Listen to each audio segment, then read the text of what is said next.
খেলনা নেবে বাচ্চারা, খেলনা, মাটির খেলনা। হাড়ি আছে, থালা বাসন আছে, আরো আছে ব্যাংক, কলস আছে, ফুলদানি আছে, আছে ছোট ছোট হরেক রকমের জিনিস। নেবে বাচ্চারা? মা, আমাকে একটা ব্যাংক কিনে দাও।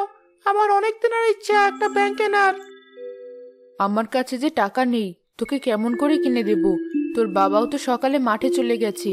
তাছাড়া তুই মাটির ব্যাংক নিয়ে কি করবি? কেন, টাকা জমাবো। এরপর যখন ব্যাংকটা ভরে যাবে তখন সেই টাকা দিয়ে অনেক রকম জিনিস কিনবো। পাগল ছেলে, আমরা গরিব মানুষ, 2 বেলা ঠিক মতো খেতে পারি না। তুই ব্যাংকে রাখার টাকা কোথায় পাবি? আমি কিছুই জানি না, তুমি আমাকে ব্যাংক কিনে দিবে। আমার হাতে সময় নেই মা, আমাকে যেতে হবে। তোমরা কি সত্যি ব্যাংক নিবে?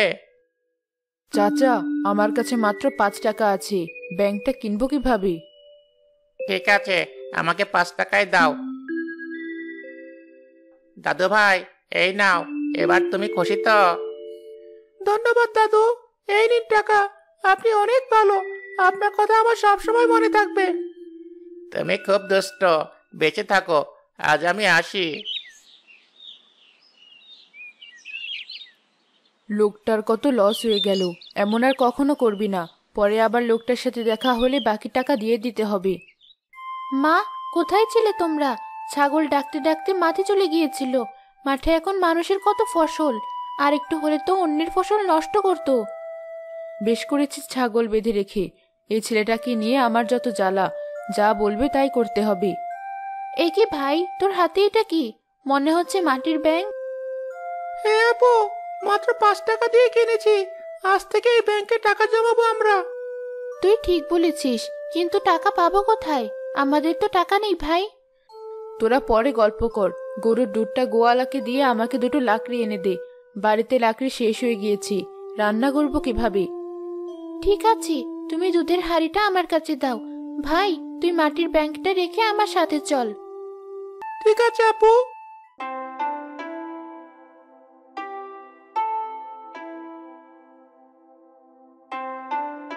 দেখ আপু, পানিতে কত হাঁস।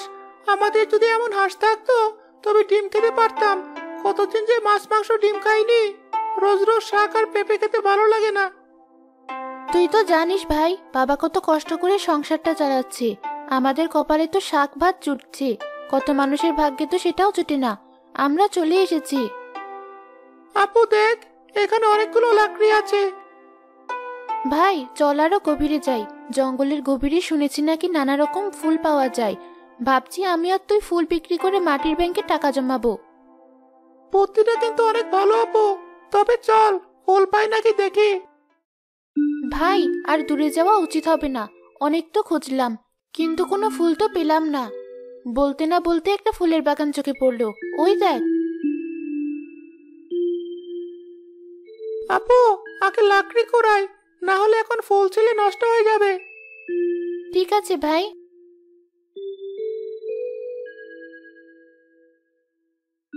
আপু, ফুল ছিলে আমরা কিসে নিব? আমরা তো কোনো পাত্র নিয়ে আসিনি। এই দেখ, একটা ভাঙা ঝুড়ি পড়ে আছে। ওই ভাঙা ঝুড়িতে বড় বড় পাতা বিছিয়ে ফুল রাখি, তাহলে বাড়িতে নিয়ে যেতে সুবিধা হবে। ঠিক আছে আপু।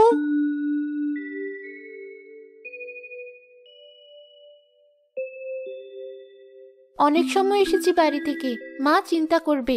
এবার বাড়ি ফিরি। তুই ফুলের ঝুড়িটা মাথায় নে, আমি লাকড়ি নিচ্ছি।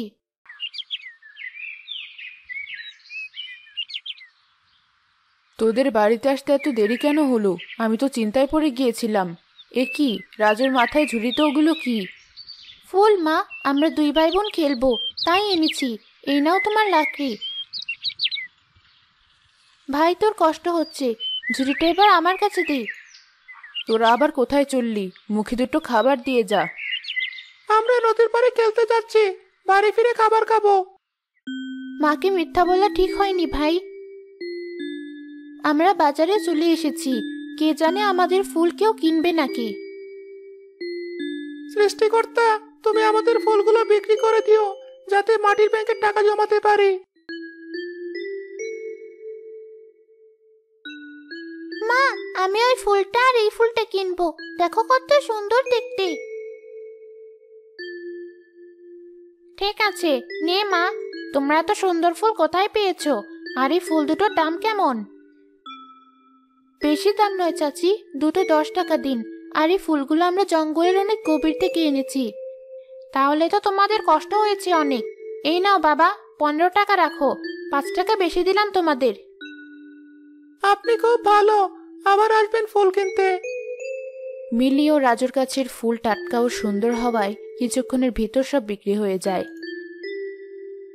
দেখেছিস ভাই, প্রতিদিন যদি এতগুলো টাকা আমাদের মাটির ব্যাংকে জমাতে পারি, তবে কিছুদিনের ভিতরে আমাদের ব্যাংকটা ভরে যাবে। কাল থেকে আমরা আরো বেশি করে ফুল তুলে আনবো বিক্রি করার জন্য। এখন বাড়িতে চল। এভাবে মিলি আর রাজু প্রতিদিন ফুল তুলে বিক্রি করে যে টাকা পায়, তা তারা তাদের মাটির ব্যাংকে জমা করে।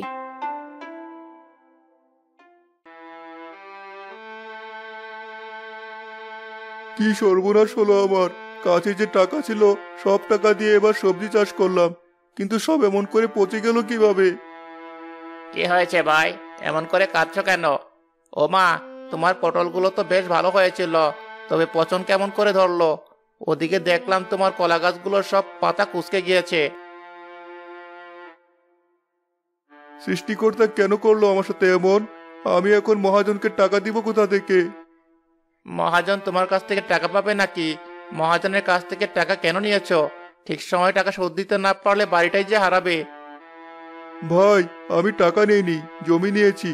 ফসলের অর্ধেক ভাগ তাকে দিতে হবে। এখন তো সব ফসল নষ্ট হয়ে গিয়েছে, উনি কি মানবে?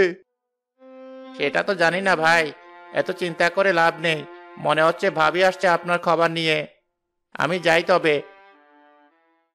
দুপুর গড়িয়ে বিকাল হতে চলল, তুমি তো আজ বাড়ি ফিরলে না। মনে হচ্ছে কিছু নিয়ে চিন্তায় আছো। চোখে দেখছি পানি ছলছল করছে। আর বলো না বউ, সব শেষ হয়ে গেল। ছেলে মেয়ের মুখে যে এবার কিভাবে খাবার জোটাবো কে জানে। আমার সব পটলের গাছ পচে গেছে। মিরাজ ভাই বলেছে কলা গাছগুলোর পাতাও নাকি কুঁচকে গিয়েছে। কি বলছো তুমি? তাহলে তো সত্যি অনেক চিন্তার বিষয়। আচ্ছা চলো, কলা গাছের কি অবস্থা দেখে আসি।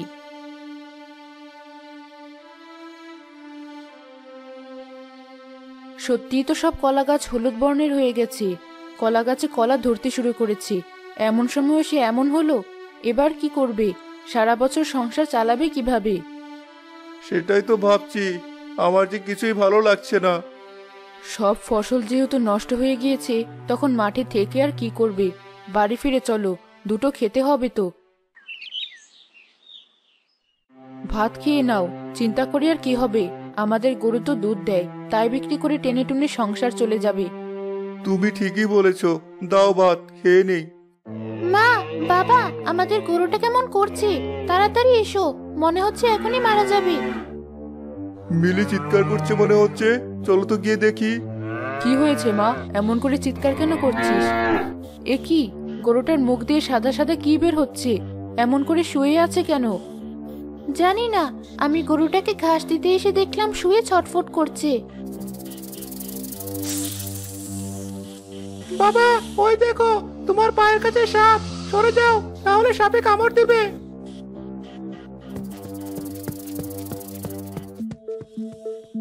যা, সাপটা তো চলে গেল, মারতে পারলাম না। সৃষ্টিকর্তা, তুমি কিসের পরীক্ষা নিচ্ছ আমার? এবার আমি কি করব?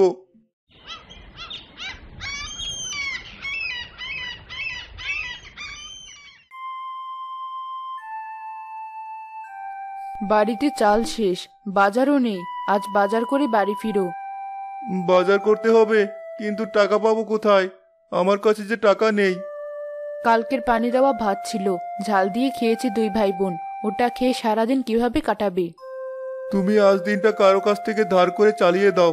আমি কাজ পেলে বাজার করে আনবো, তখন তুমি শোধ দিয়ে দিও। ঠিক আছে, তবে তুমি কাজে যাও। আমাদের সবজি যদি ভালো থাকতো, তবে আজ সবজি বিক্রি করে বাজার করতে পারতে। আমি লতা ভাবের কাছে গিয়ে দেখি অল্প কিছু চাল ধার দেয় নাকি। আমার কাঁচিটা দাও দেখি আগে। রাজু, মিলি, তোরা বাড়িতে থাক, আমি লতা ভাবিদের বাড়িতে যাচ্ছি। এই পাত্রটা সাথে নিয়ে যাই। ভাই, আজ আর জঙ্গলে কিভাবে যাব? আজকের দিনটা খারাপ, ব্যাংকটাতে টাকা রাখা হলো না আজ। তুই ঠিক বলেছিস, এতদিনে আমাদের ব্যাংকে অনেক টাকা জমেছে। আর কিছু টাকা জমিয়ে আমাদের ভাঙা বাড়িটা ঠিক করব, তাহলে বৃষ্টির সময় আর সারা রাত ধরে ভিজতে হবে না। কথাটা মন্দ বলিসনি ভাই, আমি একটা পুঁইশাকের চারা এনেছিলাম, চল লাগিয়ে দেই বাড়ির পেছনে।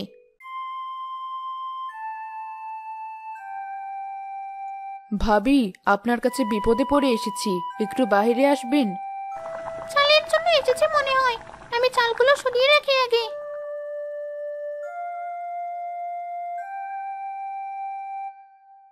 ভাবি, কি বিপদে পড়েছেন? আমার কাছে কিন্তু টাকা নেই। আমাকে কিছু চাল ধার দিবেন, রাতে দিয়ে যাব, বাড়িতে চাল ফুরিয়েছে। আমার চাল শেষ ভাবি, আপনার ভাই বাজার থেকে চাল আনলে তবে রাখবো, কাল রাতে দুটো ভাত খেয়েছি। আচ্ছা ভাবি, আমি তবে চলে যাচ্ছি। যাক, আপদটা বিদায় হলো। ভাগ্য ভালো, আগে থেকে চালগুলো সরিয়ে রেখেছিলাম, একটু হলেই তো দেখে ফেলতো। যাই, আমি আমার কাজগুলো করি। এখন তবে কি করি? মিলি রাজুকে কি খেতে দেই? ওরও বাড়ি আসার সময় হয়ে গিয়েছে। গিন্নি, কোথাও কাজ পেলাম না, আজ আর বাজার করতে পারবো না, পকেটে মাত্র 5 টাকা পড়ে আছে যে। তাহলে কি করব? ওদের কি খেতে দেব? মা, খিদে পেয়েছে, তাড়াতাড়ি খেতে দাও, আমি আর আপু খেলতে যাব। বাড়িতে চাল নেই, এজন্য রান্না করিনি, একটু কষ্ট কর বাবা। কিন্তু আমার যে খুব খিদে পেয়েছে। ভাই, মা কি বললো শুনলি না? চল, তোকে আমি জঙ্গলের গাছ থেকে পেয়ারা পেড়ে দেব, এই ঝুড়িটা নিয়ে চল। আপু, তুই আমাকে এমন করে নিয়ে চলে এলি যে, আমার সত্যিই খিদে পেয়েছে। দেখেছিস মা বাবা কতটা চিন্তায় আছে, আমি চাই না মা বাবা আর কষ্ট পাক। আজ ফুল বিক্রি করে চাল আর সবজি কিনে বাড়ি যাব। ঠিক বলেছিস আপু।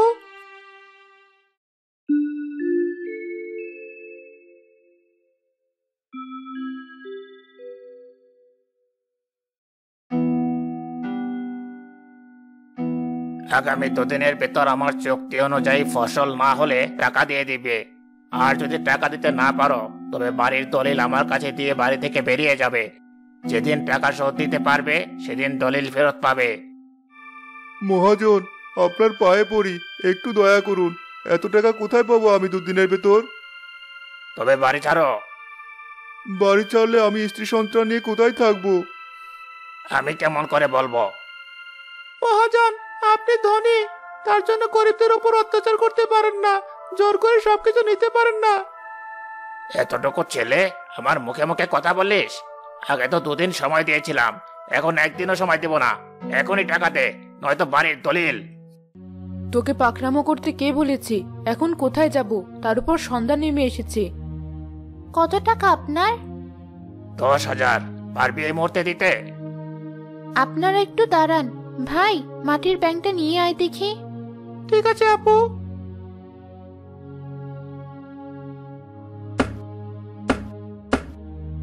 কিরে বাবা, মাটির ব্যাংকটা ভাঙছিস কেন? কি আছে ওর ভেতর? আমাদের জমানো টাকা বাবা, আমরা তোমার বাড়ি অন্য কাউকে দখল করতে দেব না।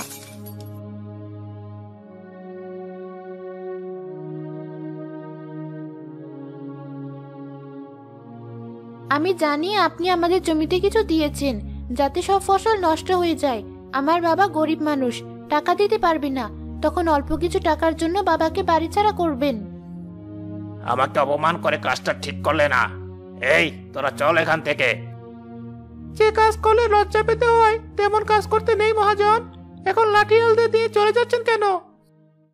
তোরা এত টাকা কোথায় পেলি? ব্যাংকে জমালে কিভাবে? এই নাও, রুটি এনেছি, রুটি খেয়ে তাড়াতাড়ি রান্না করো দেখি, খুব খিদে পেয়েছে। উমা, তোরা দেখি বাজারও করে এনেছিস। যেদিন মাটির ব্যাংকটা কিনেছিল ভাই, সেদিন জঙ্গলে গিয়ে অনেক সুন্দর সুন্দর ফুল দেখি, তখন থেকে প্রতিদিন জঙ্গল থেকে ফুল তুলে বাজারে বিক্রি করতাম আমরা। প্রতিদিন আমরা অনেক টাকার ফুল বিক্রি করতাম, আর সব টাকা আমাদের মাটির ব্যাংকে জমা করতাম। তোদের মাথায় অনেক বুদ্ধি, আজ তোদের জন্য আমরা আমাদের মাথার উপরে ছাদটা হারালাম না। আমি তবে রান্না করি, আজ ডিম আর ডাল দিয়ে সুন্দর করে রান্না করব।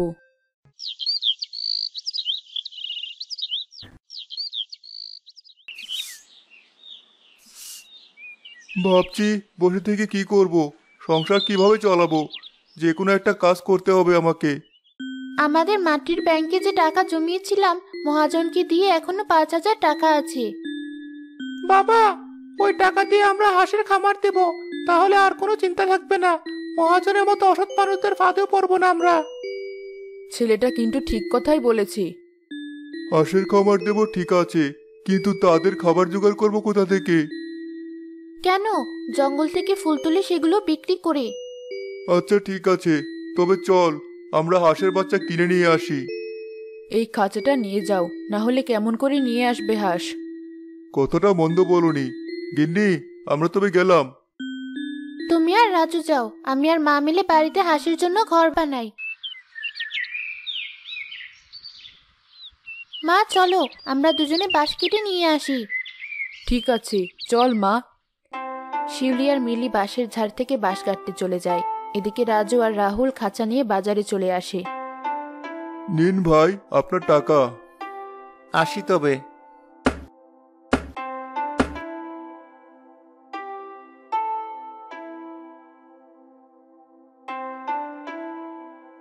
তোমাদের খাবার বানানো দেখি শেষ, চলো হাঁসগুলো নামাই।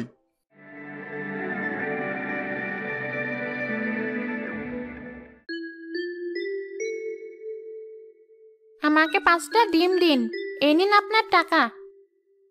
আবার আসবেন বোন? দরকার পড়লে তো আসতেই হবে, আপনাদের হাঁসের ডিমগুলো বেশ বড়, তাই তো দূর থেকে আসি। আরো একটা খামার করো, সেখানে আরো 100টা হাঁস তোলো। তুমি ঠিক বলেছ, আজ আমাদের আর কোনো কিছুর অভাব নেই। সবাই আমার থেকে ডিম নেয়, সবকিছু হয়েছে আমার ছেলে মেয়ের মাটির ব্যাংকে জমানো টাকা দিয়ে। এবার আমাকে আর আপুকে 2টি মাটির ব্যাংক কিনে দিবে, সেখানে আমরা আবার টাকা জমাবো আর সুন্দর একটা বাড়ি বানাবো। ঠিক আছে বাবা, তোদের স্বপ্ন সৃষ্টিকর্তা পূরণ করুক। আরে দাদু, তুমি আবার এসেছো। তুমি আমাকে একটা মাটির ব্যাংক দিয়েছিলে, সেখানে টাকা জমি আমাদের ভাগ্য বদলে গিয়েছে। সবই সৃষ্টিকর্তার ইচ্ছা দাদু। তোমরা কি আরো নেবে মাটির ব্যাংক? হ্যাঁ চাচা, নেব, 2টো ব্যাংক দিন। নিন চাচা, এই 500 টাকা আপনার। এত টাকা? সেদিন আপনি মাটির ব্যাংক দিয়ে বড্ড উপকার করেছেন। ছেলে মেয়ে দুটো আজ ওই মাটির ব্যাংকে টাকা না জমালে আমি সব হারাতাম। হয়তো আজ বউ বাচ্চা নিয়ে পথে পথে ঘুরতে হতো। আজ তবে আমি আসি। সৃষ্টিকর্তা তোমার ইচ্ছা পূর্ণ করুক। আরো বড় হও বাবা।